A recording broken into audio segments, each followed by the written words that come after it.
эфире новости, подготовленные службой информации телеканала ТУВА-24, в студии Чинчи Кашпукол. Здравствуйте. Сегодня в выпуске.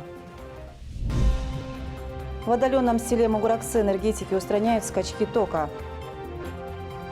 Подробности чрезвычайного происшествия на Ангарском бульваре. В Центре тувинской культуры свою работу начала школа этнопедагогов. Юные спортсменки из Тувы привезли сразу несколько золотых медалей со всероссийских соревнований. А теперь об этом и не только, более подробно. Глава Тувы Владислав Хавалых сообщил в своем блоге о том, что накануне в ходе рабочей поездки в Москву руководитель республики вместе с министром юстиции России Константином Чученко обсудил вопросы строительства изолятора временного содержания колонии объединенного формата на территории Кызылской агломерации. Отметим, что в марте этого года министр посетил Туву, где осмотрел потенциальный земельный участок для размещения нового центра. Основными целями данного проекта, по словам Владислава Хавалыга, являются освобождение перспективных площадей в центральной и набережной частях столицы республики для современного жилищного строительства, а также создание исправительного учреждения, соответствующего современным требованиям. В селе Мугураксы Мингунтайгинского района на протяжении последних дней наблюдаются проблемы с электроснабжением. Как сообщает региональный Минтоп, для решения данной проблемы в отдаленный район были направлены дополнительные силы и средства. Из-за чего у людей отключили электроэнергию и когда ее ожидать? Ответы на эти вопросы попытался найти мой коллега Мирген Аюн. На данный момент известно, что проблемы со светом у жителей села Мугураксы начались 9 ноября. Сначала было полное отключение электроэнергии, а с вечера того же дня частичное. Как сообщает региональный Минтоп, на место незамедлительно выехала специализированная бригада, чтобы разобраться с причинами и устранить неполадки.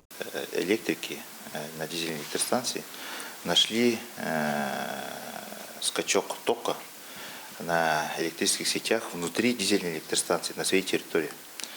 А именно на кабельной линии, которая соединяет дизель-генераторную установку с повышающим трансформатором на территории станции.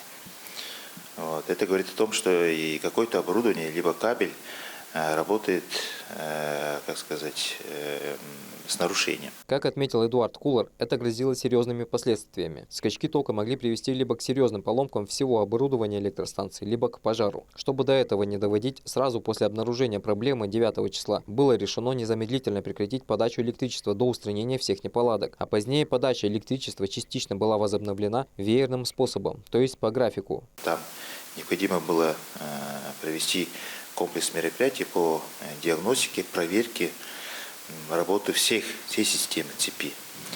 Это, во-первых, сама дизельная электростанция, то есть это агрегаты, да, вот, и в нем есть контроллеры, это, скажем так, мозг, да, вот это дизель-генератор установок. Вот. Далее мы проверяли электрические сети по поселку. Сегодня из столицы республики выехала очередная бригада с дополнительным диагностирующим оборудованием, а накануне 2 мобильные генераторные установки мощностью в 315 кВт-час каждая из республиканского резерва. Того в селе Мугураксы в настоящее время имеется в работе 4 дизельные генераторные установки мощностью 500 кВт-час. Вот таким образом оборудование и материалы имеются в достаточном объеме, специалисты тоже имеются. Вот это вот нарушение, да, в работе электрических сетей, определенное время потребовалось для того, чтобы его обнаружить. Как отметили представители регионального министерства топлива и энергетики, весь ход работ будет транслироваться на официальных страницах министерства. Мирген Аюн, Чайхан Дунгак, Самда Миргит, телеканал ТУВА-24. Накануне утром на одной из строительных площадок Кызыла произошло ЧП. На объекте на Ангарском бульваре упал строительный кран, в котором находился человек. Каково его состояние на текущий момент и что произошло на самом деле, узнавала Арлана Байду. Накануне утром в Главное управление МЧС по республике поступило сообщение о падении башенного крана. Спасатели оперативно выехали на место и вытащили пострадавшего мужчину, который находился в тот момент в кабине. По кадрам видно, что на момент излечения крановщик был в сознании. Старшему оперативному дежурному Центру управления кризисных ситуаций поступило сообщение о том, что по адресу Ангарский бульвар города Кызыла на территории строительной площадки упал кран. На место оперативно выехали спасатели Тувинского поисково-спасательного отряда МЧС России, которые провели деблокировку пострадавшего молодого мужчины из кабины крана и передали врачам скорой медицинской помощи. А в спасательной операции было привлечено 9 человек и 2 единицы техники. Кроме крановщика, пострадавших на стройке не оказалось. Мужчину незамедлительно доставили в травматологическое отделение Республиканской больницы номер 1. Со слов медиков, угрозы жизни нет. Бригада СМП доставлен мужчина. При поступлении осмотрен дежурной бригадой, обследован и госпитализирован в средней степени тяжести со скелетной травмой в травматологическое отделение. На текущий момент состояние пациента стабильный. В таких ситуациях принято говорить, что человек родился в рубашке. Оперативное вмешательство пострадавшему не требуется. Ориентировочно через 2 недели пациент будет выписан из отделения. Нам удалось из первых уст узнать о подробностях произошедшего у самого крановщика. Можете рассказать, пожалуйста, как все произошло? Что вы помните? Падение. Что там? Ведь это не работает как ограничитель. Неправильный вес показывает. Получается перегруз взял, наверное. Потому кран не выдержал. Более подробно можно будет судить о сложившейся ситуации после проведения необходимых проверочных мероприятий правоохранительными органами столицы. По данному факту прокуратурой Кызыла организована проверка. По итогам реализации комплекса проверочных мероприятий будет дана оценка соблюдения требований законодательства об охране труда, производственном травматизме, промышленной безопасности, градостроительных норм и правил. По результатам будет принят исчерпывающий комплекс мер прокурорского реагирования. Кроме того, на контроле прокуратуры города находятся результаты, организованные по данному факту Следственным отделом по городу Кызылу Следственного управления по Республике Тыва Следственного комитета Российской Федерации процессуальной проверки. По результатам итогового процессуального решения прокуратуры города будет дана оценка его законности. В социальных сетях также появилась информация о том, что в сентябре этого года на данной стройке также было ЧП с участием крановщика. Из-за погодных условий работник спускался по лестнице и упал с высоты 4-го этажа. Действительно, информацию подтвердили следственные органы. Пострадавший в сентябре оказался этот же крановщик, который, получается, уже дважды успел получить производственную травму. В первом случае крановщик также не получил тяжких травм и продолжил работу на данном объекте. Проверка регионального следственного комитета показала, что сентябрьское падение случилось по вине неосторожности самого пострадавшего. Арлана Байдуна, Чиноджак, Самдан Иргит, телеканал Тува-24. Многие кызылчане заметили, как на пустующей стене рядом с изображением женщины, символизирующей мудрость, силу, красоту тувинских женщин, появился рисунок мужчины, воина верхом на коне, художник Влад Иконников. Рядом с изображением мужчины буквально вчера дописано на стене Кодекс чести мужчин Тувы, который был принят 16 ноября 2012 года на 2-м республиканском форуме отцов в городе Кызыле. Инициатором данной идеи стал молодой предприниматель Тюмен Синдажи. К сожалению, нынешнее наше поколение мы подзабываем соблюдать традиции, культуры. И моя инициатива была поддержана мэрией города Кызыла и моей команде благодарю. И пользуясь случаем, хочу призвать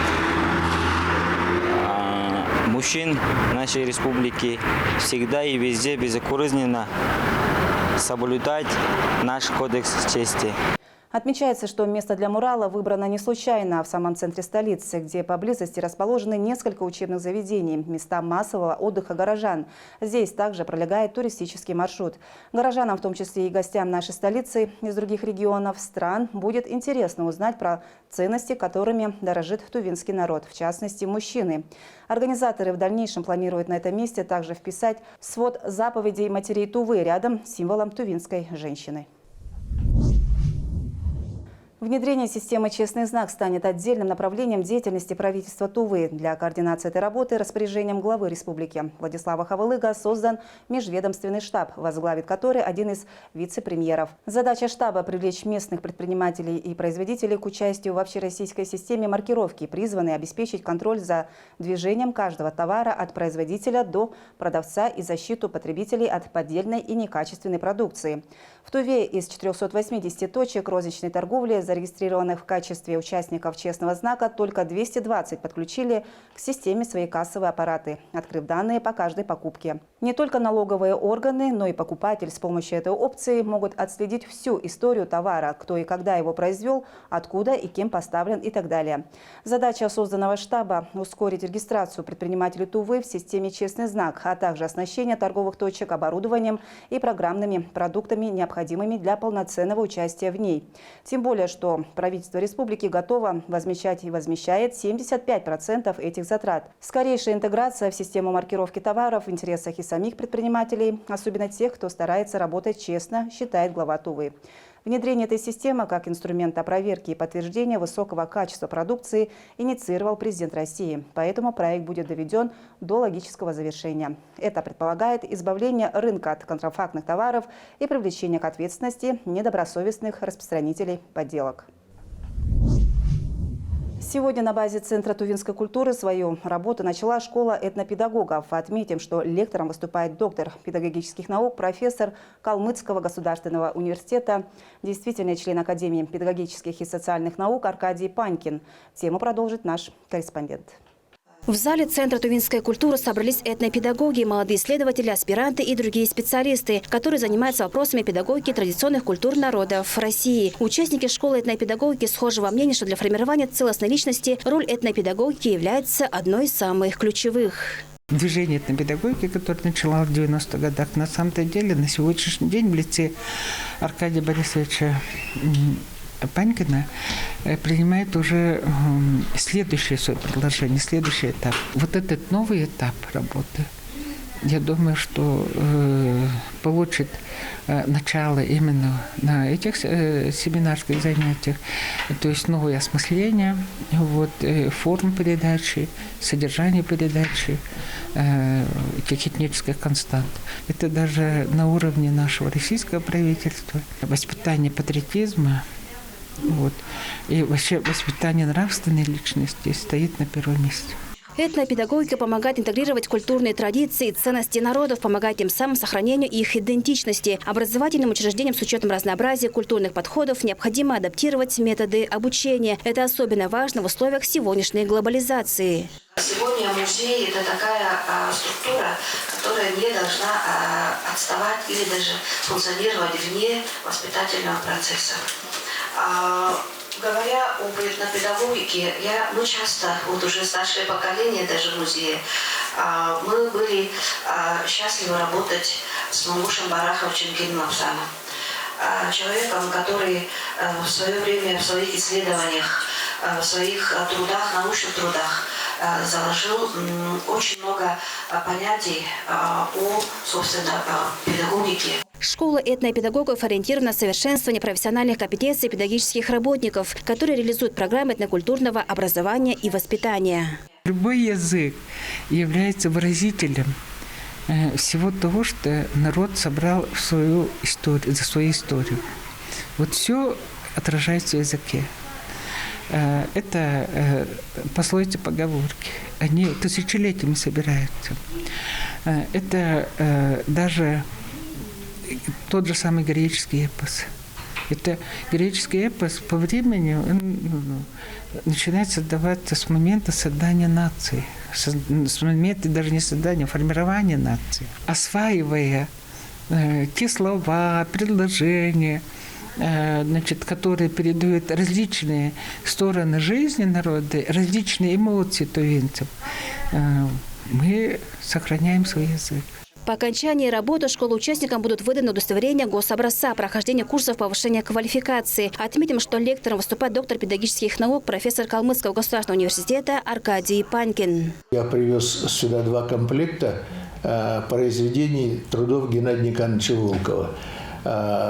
Когда мы работали, это были уникальные вещи, которые невозможно было найти, достать. Тут у кого была этнопедагогика чувашского народа, тот был обладателем Грэмми, наверное, да? В сборник вошли и чувашская этнопедагогика, и последний его капитальный труд «Волковские чтения» еще начались при жизни Геннадия Никандровича и продолжаются и по сей день. Последние волковские чтения насколько я знаю, произошли в Чебоксарах, это на родине Герания Никановича, на базе Чувашского педагогического университета. Добавим, что 14 и 15 ноября также в Центре тувинской культуры пройдет Всероссийская научно-практическая конференция «Историко-культурное наследие народов Центральной Азии». Конференция пройдет под эгидой 80-летия со дня добровольного вхождения ТНР в состав СССР, а также будет посвящена 65-летию со дня рождения государственного и политического деятеля Вячеслава Доржа. Отметим, что именно он сыграл большую роль в исследовании, систематизации и актуализации традиционной культуры тувинского народа. Айра Асад, Владимир Суртуки, Ангар Кужугет, телеканал Тува-24. Ежедневный детский смех и улыбки, утренники и праздники, стихи и поделки. Маленькие воспитанники, которые только учатся держать в руках ложку и карандаш. Такова работа воспитательницы детского сада номер 29 города Кызыла Радмилы Ямбиль. О том, как молодому специалисту удается совмещать работу в детском саду и учебу, расскажем в материале далее. Воспитатель в дошкольном образовательном учреждении – это почти вторая мама, а детский сад и группа становится до 7 лет вторым домом для ребенка. Педагог в течение дня заботится о малышах, играя с детьми и обучая их. Радмила Ямбиль с начала года заботится о более 30 своих детишках, каждое утро встречая их у порога своей группы. Я являюсь старшей дочерью своих родителей, нас 5 детей. Мне это не сложно, меня это не пугает, работать с детьми. У меня есть опыт с детьми, да. Родители нас учили быть трудолюбивыми, ответственными. И по примеру родителей я решила работать, совмещая учебу.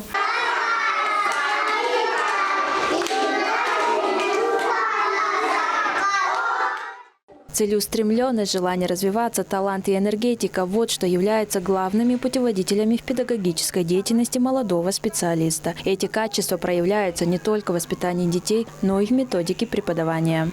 Сегодня мы с гордостью отмечаем участие нашего талантливого педагога Ямбиль Радмилы Рустамовны в конкурсе «Восходящие звезды педагогического Олимпа». Хочу пожелать нашему участнику высоких результатов, уверенности в своих силах и творческого вдохновения. Повышение авторитета педагогической профессии, уровня мотивации молодых педагогов к поиску и реализации инноваций в учебно-воспитательной работе и не только является конечной задачей конкурса «Восходящие звезды педагогического Олимпа-2024».